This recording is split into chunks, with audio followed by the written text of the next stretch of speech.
ಇನ್ನು ಇದೇ ಸಂದರ್ಭದಲ್ಲಿ ರಾಜ್ಯ ಸರ್ಕಾರಕ್ಕೆ ಕಬ್ಬು ಬೆಳೆಗಾರರು ಒಂದು ಡೆಡ್ಲೈನ್ ಅನ್ನು ಕೊಡ್ತಾ ಇದ್ದಾರೆ. ಕಳೆದ 3-4 ದಿನಗಳಿಂದಲೂ ಕೂಡ ನಾವು ಗಮನಿಸ್ತಾ ಇದ್ದೀವಿ, ಆದಷ್ಟು ಬೇಗ ಸರ್ಕಾರ ನಮ್ಮ ಸಮಸ್ಯೆಗೆ ಇತ್ಯರ್ಥ ಹಾಡಬೇಕು ಅನ್ನುವಂಥದ್ದನ್ನ ಈ ಹಿಂದಿನಿಂದಲೂ ಕೂಡ ಕೇಳ್ಕೊಂಡು ಬಂದಿದ್ದಾರೆ. ನಾಳೆ ಒಂದು ದಿನ ಮತ್ತೆ ಕಾಯ್ತೀವಿ ನಾವು, ನಾಳೆ ಒಂದು ದಿನ ಟೈಮ್ ಇದೆ, ಅಷ್ಟರಲ್ಲೇ ನೀವು ಘೋಷಣೆ ಮಾಡಬೇಕು ಅಂತೇಳಿ ರೈತ ಸಂಘದ ರಾಜ್ಯಾಧ್ಯಕ್ಷರಾಗಿರುವಂಥ ಚೂನಪ್ಪ ಪೂಜಾರಿ ಎಚ್ಚರಿಕೆಯನ್ನು ಕೊಟ್ಟಿದ್ದಾರೆ. ಇಲ್ಲ ಆದರೆ ನಾಡಿದ್ದು ರಾಷ್ಟ್ರೀಯ ಹೆದ್ದಾರಿಗೆ ನಾವು ಬರ್ತೀವಿ, ರಾಷ್ಟ್ರೀಯ ಹೆದ್ದಾರಿಗೆ ಬಂದು ಹೋರಾಟ ಮಾಡ್ತೀವಿ ಅನ್ನುವಂಥ ಒಂದು ಎಚ್ಚರಿಕೆಯನ್ನು ಕೂಡ ಈ ಸಂದರ್ಭದಲ್ಲಿ ನೀಡಿದ್ದಾರೆ.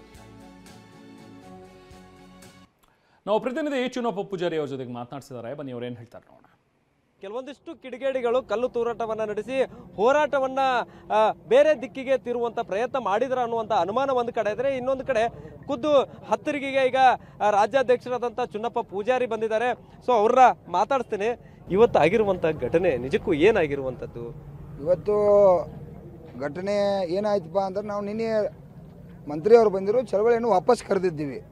ಯಾಕಂದ್ರೆ ಕೈ ಮುಗಿತೀವಿ, ವಿನಂತಿ ಮಾಡ್ಕೋತೀವಿ, 2 ದಿವಸ ಅವಕಾಶಗಳನ್ನು ಚಳವಳಿದೆ. ಆದರೂ ಈ ಭಾಗದ ಜನರ ಆಕ್ರೋಶ ಇತ್ತು, ಎಲ್ಲ ತಯಾರಿ ಮಾಡಿರಿ. ನಾವು 10 ಲಕ್ಷ ಜನ ಇಲ್ಲಿ 10 ಕಿಟ್ ಹಾಲು ನೌಕಾದಾಗ ಸೇರಾರು ಇದ್ದು, ಆದರೂ ಕೂಡ ಮಿತಿಮೀರಿ ನಮ್ಮ ಕಂಟ್ರೋಲ್ ತಪ್ಪಿ ಆಗುವತ್ತಕ್ಕೆ 10,000 ಜನ ಇಲ್ಲಿ ಬಂದ ರಾಷ್ಟ್ರೀಯ ಹೆದ್ದಾರಿಯನ್ನು ಬಂದ್ ಮಾಡ್ತಕ್ಕಂಥ ಸಂದರ್ಭ ಆಯ್ತು. ನೀವು ಇವತ್ತೇನಾದ್ರು ಬಗೆಹರಿಸದೆ ಹೋದರೆ ನಾಳೆ ದೊಡ್ಡ ಜನಾಂದೋಲನ, ನಾಳೆ ಎಲ್ಲ ನಾಡ್ದ ನೀವು ನಾಳೆ ಮಠ ನಾವು ಕಾಯ್ತಾ ಇದ್ದೀವಿ. ನಾಳೆವರೆಗೆ ನಿಮ್ಮ ತೀರ್ಮಾನ, ಅದು ನಿಮ್ಮ ಮಂತ್ರಿಯವರು ಬಂದು ತೀರ್ಮಾನ ಹೇಳಬೇಕು, ಅವಾಗ ಚಳವಳಿ ವಾಪಸ್ ಪಡಿತಾ ಇದ್ದೀವಿ ಹೇಳಿದ್ವಿ. ಮತ್ತು ಏನಾದ್ರು ನೀವು ಅಸ್ತವ್ಯಸ್ತ ಏನಾದ್ರು ಮಿಸ್ಟೇಕ್ ಮಾಡಿರಪ್ಪ ಅಂತಂದ್ರೆ ನಾವು ರಾಜ್ಯವ್ಯಾಪಿ ರಾಜ್ಯನ ಬಂದು ಕರಿಬೇಕಾಕತಿ, ರಾಷ್ಟ್ರೀಯ ಹೆದ್ದಾರಿ ಕೂಡ ಬಂದು ಕರಿಬೇಕಾಕತಿ. ಈಗಾಗಲೇ ಅವ್ರಿಗೆ ಮನವರಿಕೆ ಮಾಡಿದ್ದೀವಿ. ಇವತ್ತಿನ ಕಲ್ಲು ತೂರಾಟಕ್ಕೆ ಸಂಬಂಧಪಟ್ಟಂತೆ ಸಾಕಷ್ಟು ಚರ್ಚೆಗಳಾಗ್ತಾ ಇದ್ದಾವೆ. ನಿಜಕ್ಕೂ ಅಲ್ಲಿ ಬಂದವರು ರೈತರನ್ನ ಅಥವಾ ರೈತರ ವೇಷದಲ್ಲಿ ಬಂದ್ರ, ನಿಮ್ಮ ಹೋರಾಟವನ್ನ ದಿಕ್ ತಪ್ಸೋಕೆ ಬಂದ್ರ? ಅವರಂತೂ ನಮ್ಮ ರೈತರಲ್ಲ, ಇಲ್ಲಿ ಬಂದಿರತಕ್ಕಂಥ ಕಬ್ಬಿನ ಬೆಲೆ ನಿಗದಿಗಾಗಿ ಹೋರಾಟ ಮಾಡ್ತಕ್ಕಂಥ ಬಂದು ಯಾರೂ ಜನ ಅಲ್ಲ. ಇಲ್ಲಿ ಯಾರೋ ಲೋಕಲ್ ಕಿಡಿಗೇಡಿಗಳು, ಅವ್ರನ್ನ ಯಾರು ಹೆಚ್ಚಾರೋ ಏನೋ ನಮಗೆ ಸಂಬಂಧಪಟ್ಟದಲ್ಲ. ಆ ಪೊಲೀಸ್ ಇಲಾಖೆ ತನಿಖೆ ಮಾಡಲಿ, ಅವ್ರ ಮೇಲೆ ಕಾನೂನು ಕ್ರಮ ತಗೋಬೇಕು. ಕಳೆದ ಕೆಲವಾರು ದಿನಗಳಿಂದ ಈಗ ನೀವೇನು ಜಿಲ್ಲಾ ಉಸ್ತುವಾರಿ ಸಚಿವರು ಸೇರಿದಂತೆ ಎಲ್ರಿಗೂ ಕೂಡ ಬರಲಿಲ್ಲ ಅನ್ನುವಂಥ ಆಕ್ರೋಶದ ನುಡಿಗಳನ್ನು ಆಡಿದ್ರಿ. ಇವತ್ತು ಅವ್ರದೇ ಕ್ಷೇತ್ರದಲ್ಲಿ ನೀವು ಇವತ್ತು ಹೋರಾಟಕ್ಕೆ ಬಂದಿದ್ರಿ. ಸೊ ಎಲ್ಲ ಒಂದು ಕಡೆ ದಿಕ್ ತಪ್ಪಿಸುವಂಥದ್ದು ಯಾರಿಂದ ಆದರೂ ಆಗ್ತಾ ಇದೆ ಅನ್ನೋದು? ಅದು ಆಗಿರ್ಬೋದು, ಇಲ್ಲ, ಅದು ನಮಗೆ ಸಂಬಂಧಪಟ್ಟದ ವಿಷಯ ಅಲ್ಲ. ಅದು ಗಲಾಟೆ ಆಗಿದೆ, ಅದನ್ನು ಪೊಲೀಸ್ ಇಲಾಖೆ ತನಿಖೆ ಮಾಡಲಿ. ಅವರು ಯಾರ ಹೆಸರು ನಾನು ಕೂಡ ಹೇಳಕ್ಕೆ ಹೋಗಲ್ಲ, ಅದನ್ನು ಹೇಳಲೇಬಾರ್ದು.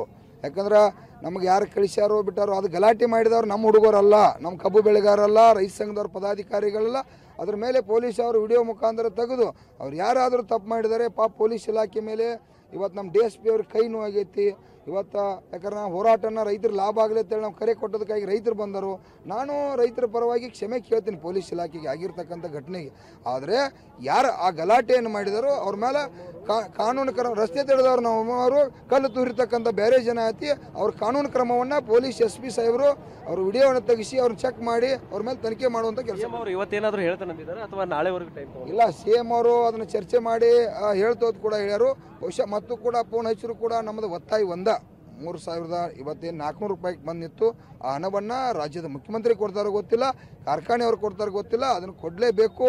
ಬಿಟ್ಟಿ ಭಾಗ್ಯ ಏನು ಕೊಡ್ತಾ ಇಲ್ಲ, ನಮ್ಮ ರಕ್ತ ಬೆವರ ಸುರಿಸಿದ್ದು ಆ ಭಾಗ್ಯವನ್ನು ಅವ್ರು ಕೊಡಲೇಬೇಕು. ಇದಿಷ್ಟು ಸದ್ಯ ಈಗ ಏನು ಚುನ್ನಪ್ಪ ಪೂಜಾರಿ ಅವ್ರ ಮಾತು. ಕ್ಯಾಮರಾಮನ್ ಪ್ರವೀಣ್ ಜೊತೆ ಸಹದೇವ್ ಮನೆ TV 9 ಬೆಳಗಾವಿ.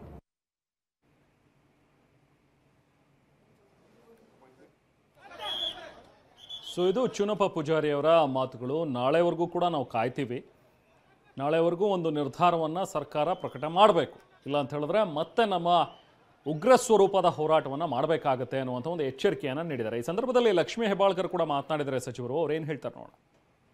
ಖಂಡಿತವಾಗ್ಲೂ ನಾನು ಮುಂಚೆಯಿಂದನೂ ಹೇಳ್ತಾ ಇದ್ದೀನಿ, ವಿನ್ ವಿನ್ ಸಿಚುವೇಶನ್ ಅಂತ ಹೇಳ್ತಾ ಇದ್ದೀನಿ. ರೈತರಿಗೂ ಗುಡ್ ನ್ಯೂಸು, ಫ್ಯಾಕ್ಟ್ರಿ ಓನರ್ಗೂ ಸ್ವಲ್ಪ ಕಷ್ಟ ಆದರೂ ಪರವಾಗಿಲ್ಲ, ಬಟ್ ಎಲ್ಲರಿಗೂ ಅನುಕೂಲ ಆಗುವಂಥ ಡಿಸಿಷನ್ ಇನ್ನೊಂದು 5ರಿಂದ 10 ನಿಮಿಷದಲ್ಲಿ ಮಾನ್ಯ ಮುಖ್ಯಮಂತ್ರಿಗಳ ತಮ್ಮ ಎದುರುಗಡೆ ಹೇಳ್ತಾರೆ. ಬಟ್ ಇಷ್ಟು ಮಾತ್ರ ಹೇಳ್ತೀನಿ, ಗುಡ್ ನ್ಯೂಸ್ ಅಂತ ಹೇಳ್ತೀನಿ ಖಂಡಿತ.